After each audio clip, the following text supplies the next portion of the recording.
Hello and welcome to Tracy Mommy Reads. I am back again with another video. Today I'm going to be reviewing By the Book by Jasmine Guillory. By the Book. So this particular book is in the romance genre, and I saw it on the feed for one of the Facebook groups that I'm in, and the way that the person who read it described it, I was like, oh, this will be the perfect palate cleanser, because she was saying how it was just really a lighthearted read, not a lot of drama, not a lot of spice, but it was a very cute story. And, to some degree, I feel like maybe I've outgrown those type of stories that are cutesy. And I don't know, maybe it was after I read the blurb that I decided, okay, you know what, maybe cutesy and, meet cute type thing is what I need right now to kind of just reset my mind from all of the books that I've been reading as of late. And I'm going to read here from my notes, basically the premise of the story. So you have this young woman who, her name is Izzy. I think her real name is Isabel, but she goes by Izzy, and she works for a publishing company, and she's like an assistant to the editor. And so what she's charged with is she gets a lot of manuscripts that she's supposed to go through and, check off to see if they're worth passing on to the editor. But also a big part of her job is dealing with the current authors they have on their roster, making sure that if they need anything, she helps them out, or making sure that they meet deadlines, to get things turned in and that type of stuff. And so, she's, when we first meet her, she's like this bright-eyed, optimistic. I want to say she's like maybe 22 or 23. And it's like her first big job, after college. And she's just so excited about, what the possibilities are. And she's just one of these, glass half full type people. So then the book, I think, jumps 3 years maybe. And Izzy has like kind of come face to face with real life. She realizes that she's been given a lot of grunt work. These deadlines are no joke. Her boss isn't very nice. It's just a lot of hustle and bustle. She doesn't know like what her future is at this particular publishing house. So she's just not as, optimistic as she once was. She's become just a little cynical and a little bit more vocal about how she feels about things. And then, so that gives the perfect transition into the, I guess, next chapter, so to speak, of her life. Because she talks about this, famous actor. I think his dad was a screenwriter, his mom was an actress, and this guy named Bo, he's writing a memoir that, the publishing house where she works, they're supposed to be publishing it, but they haven't got any pages from him yet. So, she sends him little quirky reminders and things like that. But to no avail. It's been over a year and this guy has not submitted anything. So she goes to this conference, publishing book conference type thing, and overhears her boss saying, hey, we're going to have to go see this guy, or we're going to have to end up dropping him or something like that. Well, Izzy feels like this is a good opportunity to, to take some initiative and to show her boss that she has what it takes, to get a promotion and maybe move into the next level of her career. So she volunteers. She's going to go, because where the conference is in California is not too far from where Bo lives. So she's like, I'm going to go knock on his door for you, and I'll get that book, and all this stuff.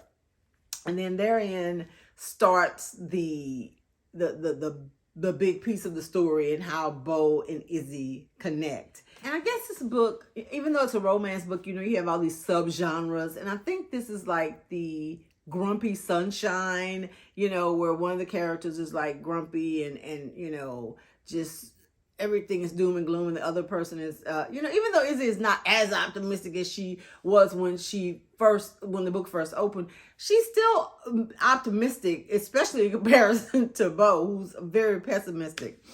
So when they first meet, it's a lot of tension, because he doesn't want her there, and he doesn't feel like he's going to be able to do this book, and he just wants to be left alone. As you know, you go on reading and you kind of get his backstory. I feel like it was very like heart-wrenching, heartwarming, but it was like meaty. You know, a lot of times in romance stories, especially the lighthearted, meet cute type things, I mean, let's just be honest. I mean, because that's not necessarily what we're reading those type of books for anyway. But there's not a whole lot of substance, you know. It's just typical issues, typical misunderstandings. You know, very formulaic with a lot of romance books. And some authors, they follow their own formulas where all of their books are kind of the same. And I will say, although the premise brought me into this book, I was a little apprehensive because the last book by Jasmine Guillory that I read, Drunk on Love, I felt like it was that way. Like it didn't have a whole lot of substance. I wasn't that impressed or cared about the characters, you know, but with By the Book, it was different in that I cared about these characters. I found Bo's backstory very compelling and interesting, and it made sense why there would have been this initial apprehension. You know, it wasn't a story. I mean, you're looking at a very like small window of time. Like when, you know, when you're dealing with romance books, nobody wants all that angst where it's going to take them 45 chapters to get together. But at the same time, these two characters didn't just jump in bed or jump into a relationship. There was like a little wait period, because what ends up happening is Izzy goes to his house, and like I said, you know, he's just like not having it. He has a house manager and an assistant who's there, and she kind of, you know, gets Izzy to come in the house because he didn't even want her in the house at first. But anyway, she ends up spending more time there helping him work on his manuscript to turn it in. So they're able to kind of get to know each other over the course of like almost a month or two. So even though that's quick, it still lent itself to being a little bit more believable, if you will, and you start to root more for the characters. And I believe their chemistry, you know, was real. You know, a lot of times in some of these situations it seems forced. But I also liked how there was this mutual benefit where they encouraged and supported each other, and being around him really made Izzy find her voice in more ways than one, where she was able to speak up for herself. Because, you know, she couldn't keep letting this man bully her, because it's like, dude, you owe the company I work for, you know, they've given you money, you owe them a book, you know. So she had to really be getting on him about it. And then with him, I think she softened him, and he realized he was being an asshole for no reason, and he had to learn to communicate with his words, you know, again, both literally and figuratively, as he put words to page for his memoir, and just dealing with her every day, because she was relentless in, you know, trying to be positive, you know, and that really irritated him at first, but he really warmed up to her and came around. And, you know, they, like I said, they had great chemistry. I love the buildup in their relationship, but I was very disappointed by the fade to black thing. And, you know, for those of you who may or may not know what that is, or maybe new to my channel, that is when in a romance book, like there's like a steamy scene, like on the horizon, you know, and you get these two characters, and they're kissing, and things are getting heated, and they're moving to the bedroom, and that, you know, all this stuff. And then the author ends the chapter, and then the next chapter, it's like, and, you know, I woke up in his arms with the sun streaming across my face. So we get nothing in between that kiss and walking in the room to waking up the next morning. And, you know, come on, let's see, you got to give us a little something. And I just thought, you know, as a reader, I'd been cheated, especially since this is like my third book by Jasmine Guillory. Like, I didn't really care for Drunk on Love, but I enjoyed The Wedding Date. And, you know, she went there with some scenes in that book. So I feel like she never gets too explicit. It goes too far. And even in Drunk on Love, there was some. So for her to have done that to Bo and Izzy, I wasn't very, you know, pleased by that. Maybe that says something about me. But yeah, so there's that there's no if you're looking for that in a book, it's very, very, very tame in that respect. PG-13 throughout the book.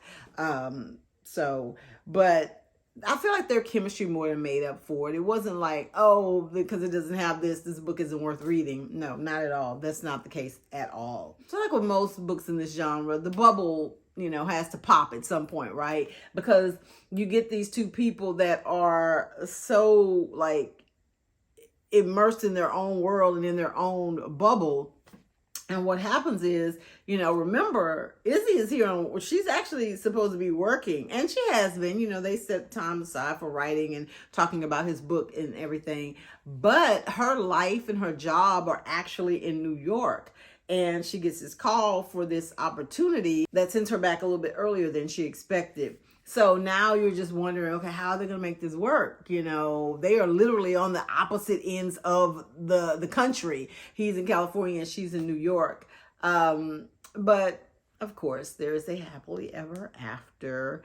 I feel like with a lot of romance books, sometimes the ending is a bit rushed, because we've spent so much time with the buildup and trying to make this relationship believable that, most authors are like, they know the readers want the happily ever after and they want the couple to get together. So they kind of just rush through it. And I thought it was a little rushed, but at the same time, I mean, you get your happily ever after. So what else are you going to ask for? And then I think we get an epilogue in there as well. But all in all, I thought it was a very good read. Very cute story, very fast-paced, very mild. And like I said, it wasn't a whole lot of nail biting. There wasn't a whole lot of like surprising or jaw-dropping moments, but very well written nonetheless. If you're into stories like that, or if you're looking for a palate cleanser, if you've been reading, some really heavy books or books with heavy topics, that have, kind of left you feeling a little down or a little fried, or frazzled or whatever the case, this book, by Jasmine Guillory, will definitely kind of reset your mind and allow you to be able to, move on to something deeper when you're ready. So yeah, if you have read by the book, I want to know your thoughts. Am I, off base here? Did you think it was like great American fiction? Was it like a Hallmark type read, in a book, like the Hallmark movies? Let me know in the comments what you thought about it. Thank you guys so much for watching. Make sure that you like this video and be sure to subscribe to my channel if you have not. And go ahead and share it with someone who you may think might like my reviews and my book recommendations. Until next time, you guys enjoy the rest of your day. Bye.